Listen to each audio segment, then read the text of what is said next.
بسم الله الرحمن الرحيم الحمد لله والصلاة والسلام على رسول الله وعلى آله وصحبه ومن والاه ما بعد دامسك إنك جهاتمي جهف ودو نمني يو نما جلا دوكت اللي رب جلان دوكتو المؤمن مالي هقفت اللي وادوكسيتو ياتوك إفباتي فدنا نمتو nama magaalaa keessa foon gurguru bakka foon itti gurguran keessa hojjeta.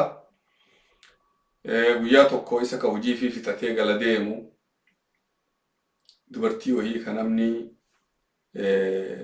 aduu waraanee akka bada du'u jirtu ta kuftee ciiftu arge. Warri nama waraane sanii fi akkin itti waraanee biraa baqatee arge naannoo sanii baqatee biraa deemanii qofaa fi ciifti itti dhufee irra taa'ee gargaaree dadhabee irraa baas ifiin jedhe. Yeroo inni irraa baasuuf akkana qabatu san dhufee warri nagayaa poolisni dhufee irra qabe. Akkasi degaa nama ajjeefte jedhanii hidhanii hin ajjeefne isii du'u jirtutti dhufe jedhee namurraan caqafne oofanii booda du'atti murteessan. Zamana sanii nama ajjeesse hin ajjeessan du'atti murteessan. Yoo du'atti murteessan yeroo ajjeesuudhaaf bakka du'aa san fidan na caqasaa jedhe. Waa himaa na caqasaa jedhe. Wanni an jedhe guyyaa tokko osoo hojii amma hojjedhu tanan hojjetin dura taaksii hojjetaa ture. Dubartii ijoollee xiqqoon deemmattu wahittu halkan dhaabee bakka kanaa nageessinaan jette lafan beektu akka gaariitti jedhe.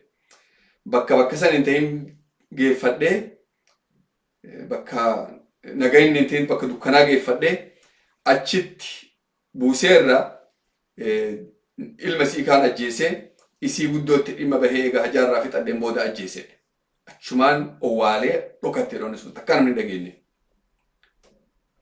Waggaa hagasii sababaasan taaksii dhiisee hujii tanatti deebi'e jedhee aki namni wahii karaa taaksii kanarraan sakattaa wahii dhuftee akkana dhuftu sodaadhee hujii san dhiisee hujii biraa seenedha.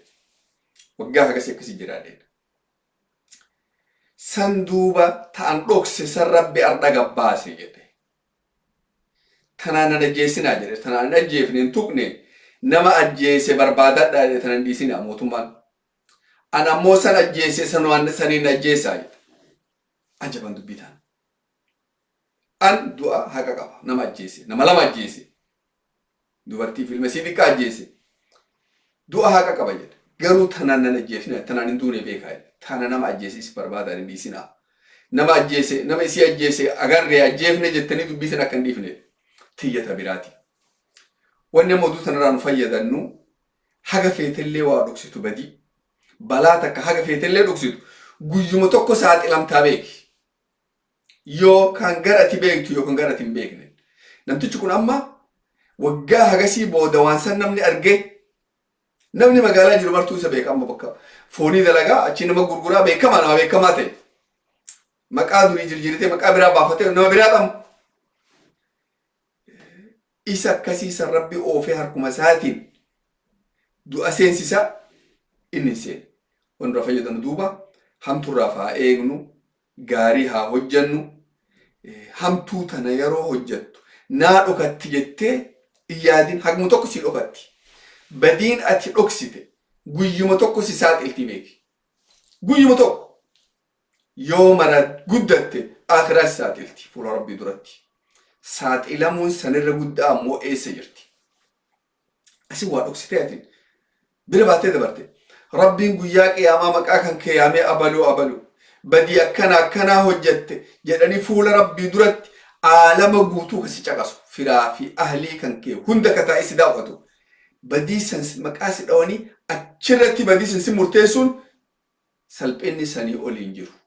Haga beete ilma namaa jalaa baatee san jalaan baatu. Ammoo waan ajabaa ilmuma namaa jalaa hun bahan. Sanii miti ilmuma namaa jalaa hun baatu. Haguma tokko qofa si dhokatti.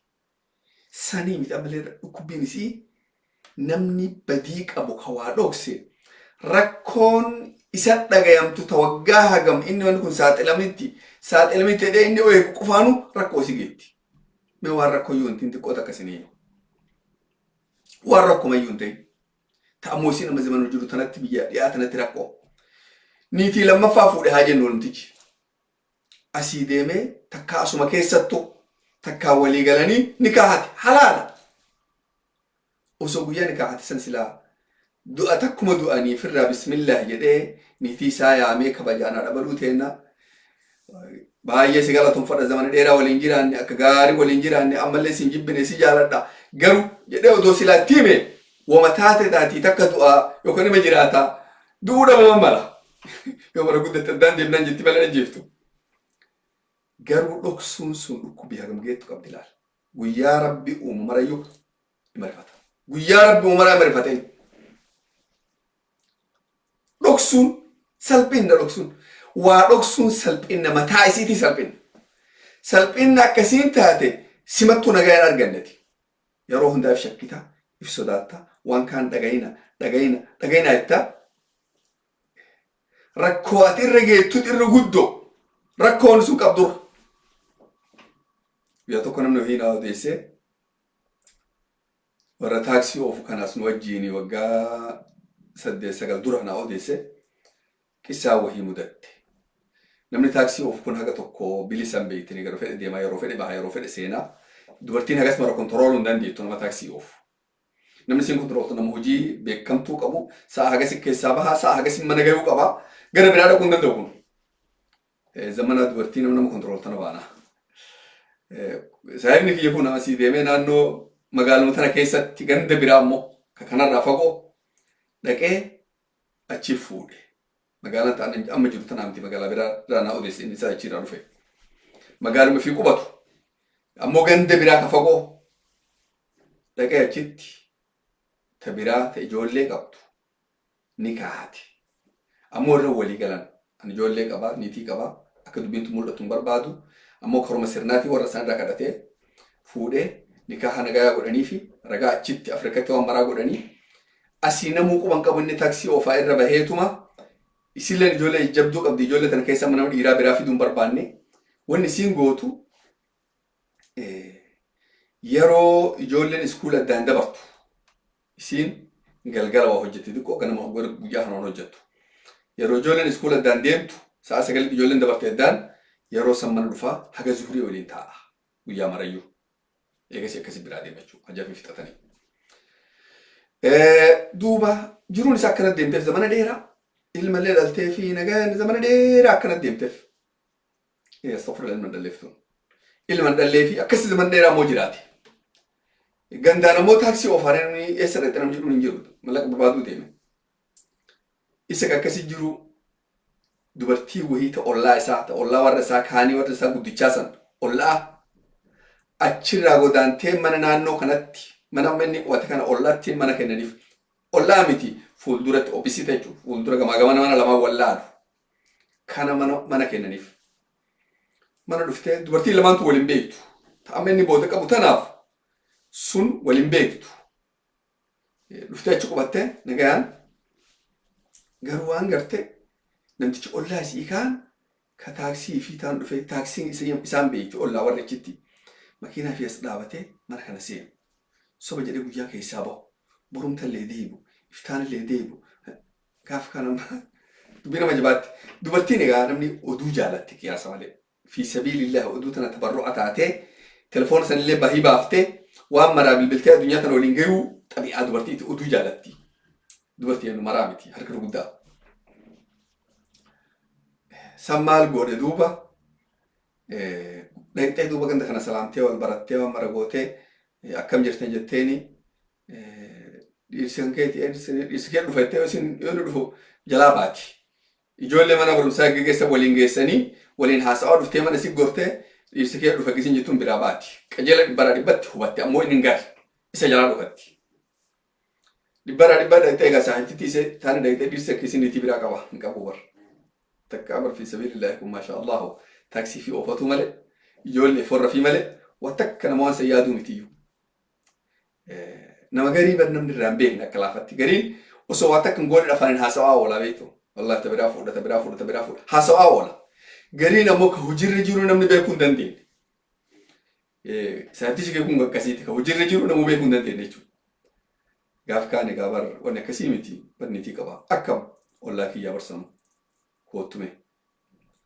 Amma iskuula geeffattee ijoollee fixattee achirraa kaatee taaksii fudhattee dhufte mana sii.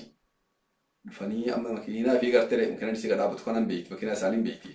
Dhibbarraa dhibba gartee amma waan gootu akka nama karaa san deemuuf godhi manatti ququyi karaa deemaa mana fincaanii tajame jedhiinis yalaa banti seenii jettee. Wale amma balaa kaasuu barbaade ture. Akkasitti gaa manatti ququutee jala gabbuutee intaloon jalaa bantee mana fincaanii barbaadettee hayya olii seen jettee ni agarsiiftee ol korii seen jettee irraa gad deebiti. Yeroo sanitti namtichi shaawara keessa jira. Abbaan dhirsi intaloo haarawaa kun isa ka shaawara keessaa wayaa gaggabaabduu uffatee lafa dhiqatee gabbahu jiru isii ta'u mana fincaanii keessaa hajaa fixatte. Duraan hajaa maal qabdi? Isin mana fincaanii hajaa hin qabdu. Achi keessa dhaabatte gin huloo achiin bari gaban dhaabbattee akkan wal dura dhufanii dhaabatan. Kana laalee sadeenis sii hiikee deem jedhan dura. Malli biraan jiru gaa. Wayaa fi gaggaayatee taanillee gabbayatillee sii hiikee dabreedhee taaksii fi fudhatee achi gad dabre. Eduma jechuu barbaadu. Rakkoo tana laala waa dhoksuu barbaadu dubbichi irraa kaasee laala. Waa dhoksuun mataa isiitii dhukkuma. Amma namtichi kun otoo guyyaa duraatti himee rakkoon tokko illee mudatu sila. Dhiirummaa waan feete taate rabbitti halaala godheef waan badduu takka illee hin dalagne takka yoo feete waan feete haa taatu dubbiin garuu yeroo dura kabajaa yoo himte otoo si nama birarraa dhageenye dhiirummaan san laala. Dhoksitee waliin rakkattee waliin cinqamtee kakata'aa ooltee bakka shakkite mara si kaksiisaa ooltee kakata'aa ooluun namummaa miti sun dhiirummaa miti. Yookaan dhiisii jiraadhu yookaan himii jiraadhu garuu hattuuf gootee barama jechuudha. Waan halaalaa tana halaal sii godhadhata hattuu taate jechuudha. Waan gaarii miti. Yookaan dhiisi yookaan seeni qajeelatti akka dhiiratti seeni akka dhiiratti dhiisi akka dhiiratti seeni jidduu noomaan jiran. Kanaafuu ijoon nan dubba jechuu barbaade bakka nu dubbii deemnuuf ammaa balaa haga feete dhoksitee siin dhokottu guyyuma tokko ifa baatii beeki. Kanaafuu waan hamtuurraa eeggannu waan gaarii haa dalagnu rabbi tikfiitu nu haa tiksu hamtuu nurraa haa qabu khayrii waliin nu haa qabu haga dhaamsatti aan wal geennu nagaa rabbitti naa jiraadha. Wassalaamu alaikum wa rahmatullahi wa barakaatuh.